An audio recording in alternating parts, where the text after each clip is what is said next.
कर्मण्येवाधिकारस्ते मा फलेषु कदाचन मा कर्मफलहेतुर्भो मा ते संगोऽस्तविकर्मणि।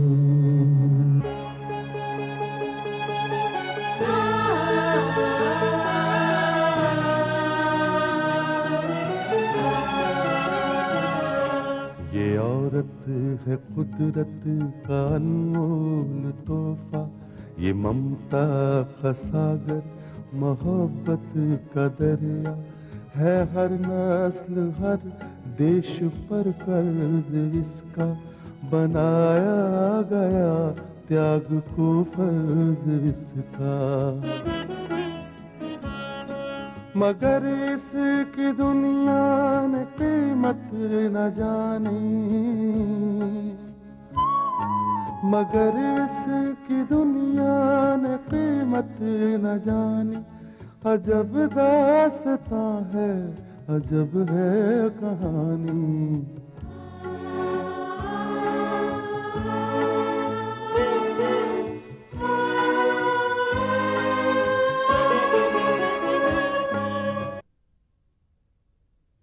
उसको अच्छी तरह से देख लो, पहचान लो, और जैसा मैंने तुम्हें कहा है वैसा ही करना।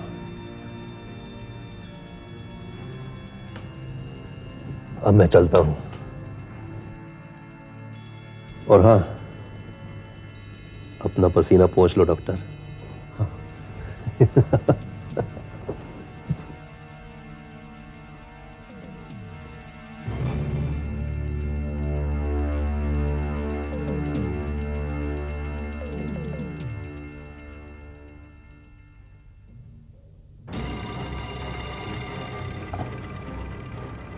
नमस्ते डॉक्टर साहब।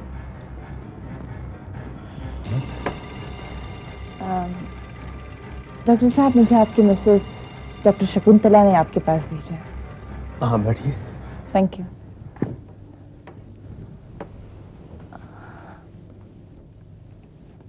एक्चुअली मैं डॉक्टर शकुंतला की पेशेंट हूँ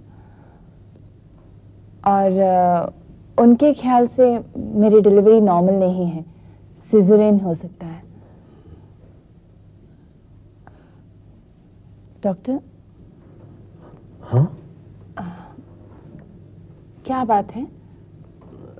क्या नाम बताया तुमने? मैंने अभी तक मेरा नाम नहीं बताया। वैसे मुझे मनाली कहते हैं। हाँ हाँ, मनाली। डॉक्टर शकुंतला ने मुझे फोन पर आपकी पूरी केस हिस्ट्री समझा दी है। मुझे आपका चेकअप करना होगा। लेकिन डॉक्टर, आपकी तबीयत ठीक नहीं है? नहीं, ठीक है।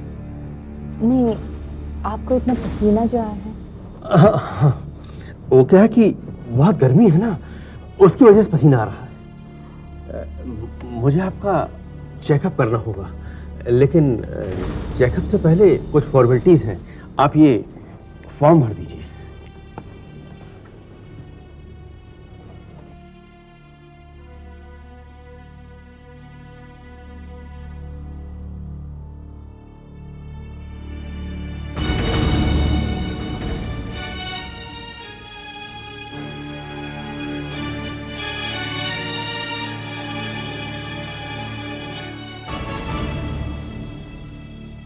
सर, एक बात मेरी समझ में नहीं आ रही है कि आप तिवारी पर नजर क्यों रखना चाहते हैं? वो तो अपने किए की सजा भुगत कर आया है। रूपा, तुम नहीं जानती, ये जिसका नाम तिवारी है ना, ये वो आदमी है जो कभी भी चुप नहीं बैठ सकता। वो जेल से तो छूट गया है, मगर जिन लोगों की वजह से उसे जेल जाना पड़ा, तुम्हें क्या लगता है कि तिवारी उन लोगों को चैन की नींद सोने देगा? कभी नहीं। वो उन लोगों से अपना हिसाब किताब बराबर करने की कोशिश करेगा। इसलिए जरूरी है कि उस पर नजर रखी जाए। और हमें तो यह भी इंफॉर्मेशन मिल चुकी है कि तिवारी विनोद ठाकुर से मिल चुका है। सर, क्या अब भी आपको यही लगता है कि वो एक पुलिस का आदमी होकर भी मुजरिमों जैसी हरकत करेगा? जब वो पुलिस में था तब भी मुजरिमों जैसी हरकतें करता था। जब उसने वर्दी की इज्जत नहीं रखी तो खैर अब क्या रखेगा। अब तो वो उस जिम्मेदारी से भी आजाद हो चुका है। रूपा, सबसे बड़ी बात तो यह है कि तिवारी के दुश्मनों में सबसे पहला नाम शायद प्रगति का है और दूसरा मेरा। हाँ रूपा, अगर तिवारी के करियर को गौर से देखा जाए तो उसने पुलिस की नौकरी करते समय सिर्फ मुजरिमों का ही साथ दिया है। उनसे बड़ी बड़ी रकमें वसूल की हैं उसने। और रूपा, एक बात मत भूलो कि अब भी इस पुलिस डिपार्टमेंट में तिवारी के दोस्तों की कमी नहीं है।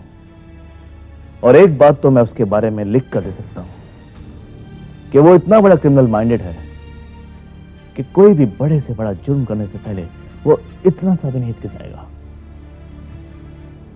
सर, इसका मतलब यह है कि हमें तिवारी के साथ साथ अपने डिपार्टमेंट के उन आदमियों पर भी नजर रखनी होगी जिनके दिल में तिवारी के लिए हमदर्दी है। मनाली, डॉक्टर पराशर के बारे में तुम ये क्या कह रही हो? प्रगति, मैं डॉक्टर पराशर पर कोई इल्जाम नहीं लगा रही हूँ। मैं जब उनसे मिलने गई तो वो बिल्कुल शॉक स्टेट में थे, पसीने से तरबतर। यहाँ तक कि उन्हें मेरे आने की खबर तक नहीं हुई। शायद उनकी तबीयत ठीक ना हो। नहीं प्रगति, वो बिल्कुल ठीक थे। मैंने उनसे पूछा भी, लेकिन उन्होंने कहा कि वो बिल्कुल ठीक है। उन्होंने मेरा चेकअप भी किया, लेकिन चेकअप करते समय चेहरे पर हवाइयां उड़ रही थी। प्रगति, मैं 2 नंबर के धंधे से आई हूं। मैं अच्छी तरह से जानती हूं ऐसी हालत इंसान की कब होती है। या तो डॉक्टर पराशर कोई गलत काम कर रहे हैं, या उन्हें कोई धमकी दे रहा है, या फिर... मनाली, तुम्हें जरूर कोई गलतफहमी हुई है। डॉक्टर पराशर बहुत ही नेक और हिम्मत वाले इंसान हैं। उन्हीं की वजह से मेरी माँ को आसरा मिला। उन्होंने ठाकुर रुद्र प्रताप सिंह जैसे इंसान से टक्कर ली और मेरी माँ की वजह से उन्हें गांव भी छोड़ना पड़ा। अगर आज मैं अपनी माँ से मिल पाई हूं तो सिर्फ उनकी बदौलत। मनाली, डॉक्टर पराशर और शकुंतला दीदी मेरे लिए भगवान समान है, और तुम उन पर किस तरह के इल्जाम लगा रहे हो? Please Pragati, please. प्रगति, मैं तुम्हारी एहसानमंद हूं। मैं तुमसे झूठ नहीं बोलूंगी। ये मेरे दिल का वहम नहीं है और ना ही कोई शिकायत है। मैंने जो देखा वो मैंने तुमसे कहा। भगवान करे कि मेरा अंदाजा गलत निकले, लेकिन प्लीज तुमसे एक रिक्वेस्ट है, इस मामले को जरा संजीदगी से लो। खौफ और डॉक्टर पराशर के चेहरे पर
माँ जी आप कब आई? मैं तो अभी अभी आई हूँ बेटे, मगर तुम कहाँ खोए हुए हो? जी नहीं, बस यूं ही। पराशर, कोई परेशानी? नहीं, मैं बिल्कुल परेशान नहीं हूँ। तब तो ठीक है बेटे। हाँ, शकुंतला कहाँ है? अजी वो अभी हॉस्पिटल से लौटी नहीं। आप बैठिए, मैं आपके लिए चाय बना के लाता हूँ। अरे तुम क्यों चाय बनाकर लाओगे? मैं चाय बनाकर लाती हूँ, अपने लिए भी और तुम्हारे लिए भी। आपके हाथ की चाय का मजा ही कुछ और है माँ जी। अच्छा, मैं बनाकर लाती हूँ।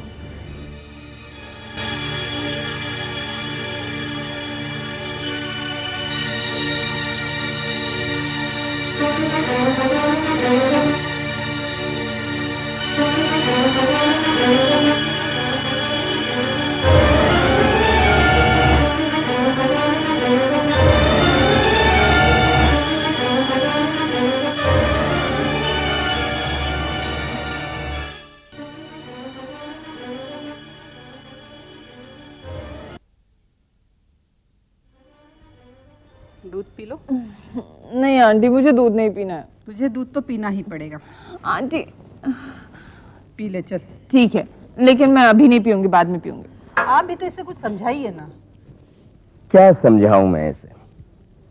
मुझे तो खुद हमेशा इसकी फिक्र बनी रहती है। कहते हैं कि बेटी की शादी हो जाने के बाद माँ बाप के सिर से बेटी की शादी का बोझ उतर जाता है, और सबसे बड़ी खुशी तो उस वक्त जिंदगी में आती है जब बेटी माँ बनने वाली होती है। पर इसकी तो शादी ही ऐसे आदमी से हुई है जिसका काम घर बसाना नहीं, घर उजाड़ना है। ससुराल ये जा नहीं सकी और मैके में भी इसकी जान महफूज नहीं है। बेटे, अगर तुझे कुछ हो गया तो हमारा क्या होगा? आंटी, मुझे अपनी जिंदगी की परवाह नहीं है, मुझे फिक्र है उस आने वाले जीव की। एक बार उसे इस दुनिया में आने दीजिए, देखना हम सबकी जिंदगियां संवर जाएगी। लेकिन उस जीव के पीछे इतनी खतरनाक साजिशें रची है। बेटी, साजिशें रचना तो उन लोगों का काम ही है। वो लोग बड़े खतरनाक किस्म के लोग हैं, लेकिन उन लोगों से हमें हमेशा सावधान रहना होगा। अंकल, मैं पूरी कोशिश तो कर रही हूं ना।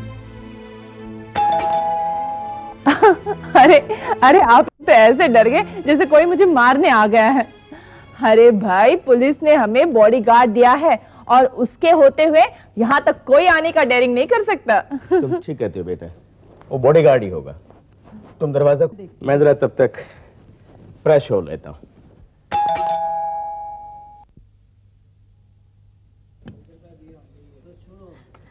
जी, मैं मेडिकल रिप्रेजेंटेटिव हूँ। Medical representative? जी हाँ, मैं वैद्यराज आयुर्वेदिक कंपनी में काम करती हूँ। लेकिन हमें तो दवाई की जरूरत नहीं है। जी, क्या कह रही हैं आप? दवाई की किसे जरूरत नहीं पड़ती, और मेरे पास जो दवाई है ना वो आयुर्वेदिक है, जो खास करके बच्चे वाली स्त्रियों और गर्भवती औरतों के लिए है। आप कहें तो मैं अंदर आ जाऊँ? माफ करना बेटी, लेकिन मैं तुझे अंदर आने के लिए नहीं कह सकती। क्या है? कौन है आंटी? कोई सेल्स गर्ल है। जी जी, मेरा नाम संगीता है।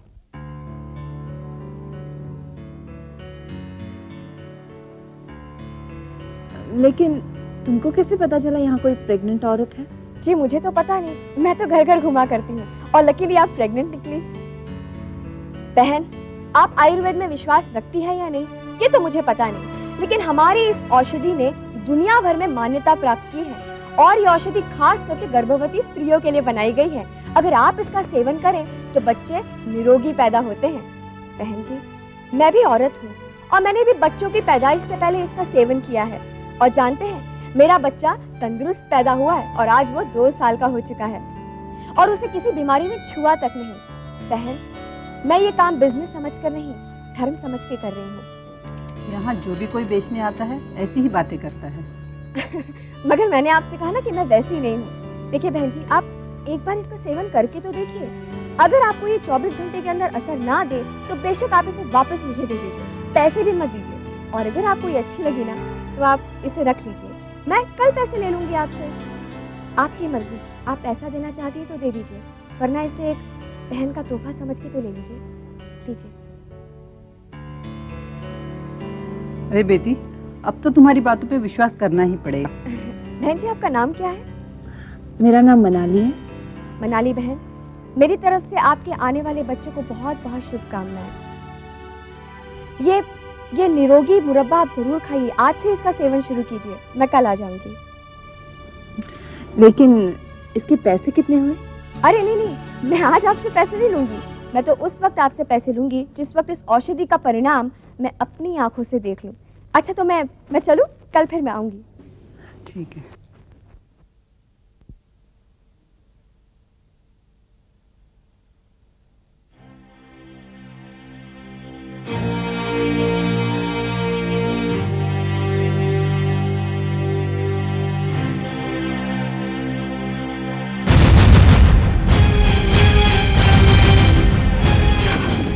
वो क्या हुआ? दवा दे दी। तुम पर किसी को शक तो नहीं हुआ ना? शक कैसे होगा तिवारी साहब, सेल्स गर्ल जो बन के गई थी, और जानते मैंने उस दवा की कोई कीमत भी नहीं ली ताकि उसको मेरे पे पूरा यकीन हो जाए। कल मिलने का वादा किया मैंने। तुमने वही दवा दी है ना? हाँ, बेल का मुरब्बा। पर मोरनी, अगर उसने वो मुरब्बा खा लिया तो फिर ऐसा विस्फोट होगा कि फिर हमें डॉक्टर पराशर को ब्लैकमेल करने की जरूरत ही नहीं रहेगी। अरे तिवारी साहब, कैसे नहीं खाएगी वो दवा? मुझे तो लगता है कि वो अभी उस दवा का इस्तेमाल करेगी।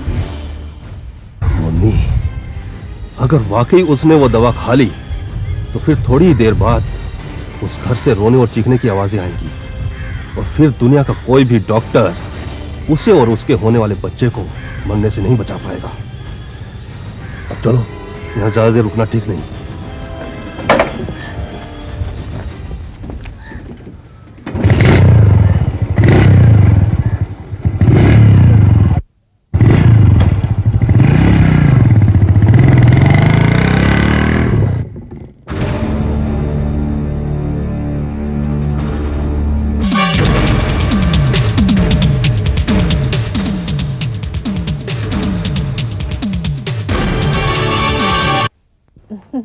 अच्छा हो गया आप ब्रेड लेकर आई। मुरब्बा ऐसा तो मुझसे खाया नहीं जाएगा। मुझे पता था तुझे पसंद है ये। बेटी, कमाल की थी ना वो लड़की। मुझे तो लगा कि कोई सेल्स गर्ल है जो अपना माल बेचने के लिए घर घर जाती है और घर वालों का सर खाती है। लेकिन ये तो कुछ अलग ही थी इन लोगों से। हाँ, मुरब्बा दे गई, और वो भी मुफ्त में। हाँ, खा ले बेटी, मुरब्बा खा ले तू। वैसे भी ये आयुर्वेदिक दवाई अगर फायदा नहीं करेगी तो नुकसान भी नहीं होती है। और वैसे ये आयुर्वेदिक थोड़ी खाने में कड़वी होती है, लेकिन ये तो मुरब्बा है, इसका स्वाद मीठा होगा। खा ले तू खा ले। ठहरो। अरे, यहाँ भी कोई आया था? हाँ, एक सेल्स गर्ल आई थी, ये मुरब्बा देकर गई। हाँ, कोई आयुर्वेदिक दवा बेचने वाली ये मुरब्बा देकर गई। मैं खा रही थी इसे। नहीं, इसे मत खाना। क्यों? क्योंकि वो कोई सेल्स गर्ल नहीं थी। लेकिन वो अपने आप को तो सेल्स गर्ल ही कह रही थी। कोई संगीता नाम बताया उसने। उसका नाम संगीता नहीं है, उसका नाम प्रमोदिनी है। मैं उसको अच्छी तरह जानता हूँ। वो बाहर जाके तिवारी से बात कर रही है। क्या?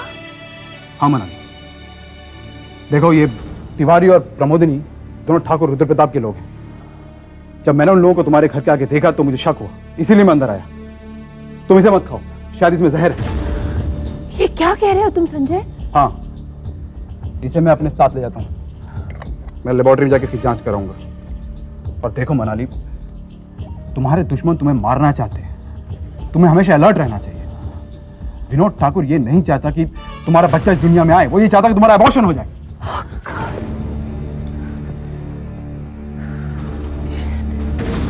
देखो मनाली, प्रगति ने मुझे तुम्हारा हिफाजत के लिए भेजा है, लेकिन मैं तुम्हारी कोई मदद नहीं कर सकता अगर तुम मेरी मदद ना करो। तुम्हें अपनी हर कदम फूंक फूंक के रखना चाहिए। कोई भी अनजान आदमी तुम्हारे पास आए तो उस पर विश्वास नहीं करना चाहिए। तुम ठीक कह रहे हो संजय। वैसे वो लड़की कितनी चिकनी चुपड़ी बातें कर रही थी। अगर आज तुम वक्त पे नहीं आते तो पता नहीं क्या हो जाता। खैर, जो हो गया सो हो गया, लेकिन अभी आप ख्याल रखिएगा। मैं जाता हूँ, मुझे इसकी जांच करानी। मैं चलता हूँ।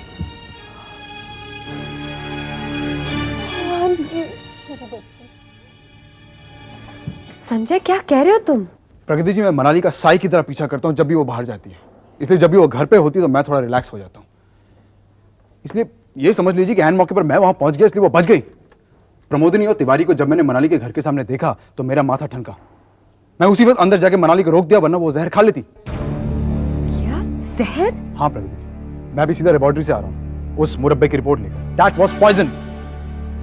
माय गॉड संजय, ये तो बहुत बड़ा काम किया है तुमने। लेकिन अब मेरी परेशानी और भी बढ़ गई है। वो कैसे? देखिए, तिवारी और प्रमोदिनी मेरे को अच्छी तरह जानते हैं। वो ये भी अच्छी तरह जानते हैं कि मैं विनोद ठाकुर और ठाकुर रुद्र प्रताप के लिए काम करता हूँ। और तिवारी है पुलिस का, उसकी नजर बहुत तेज है। अगर उसको शक हो गया तो अंदाजा लगा लीजिए उसका अंजाम क्या होगा।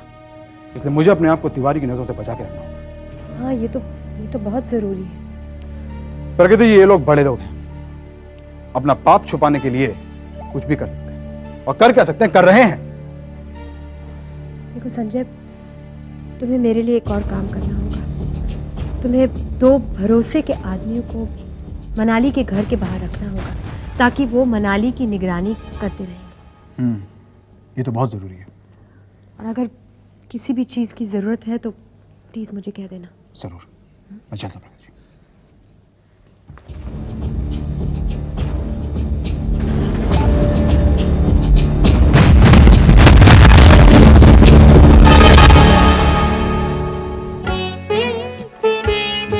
है दुनिया में इंसाफ की ये निशानी, अजब दास्तां है, अजब है कहानी।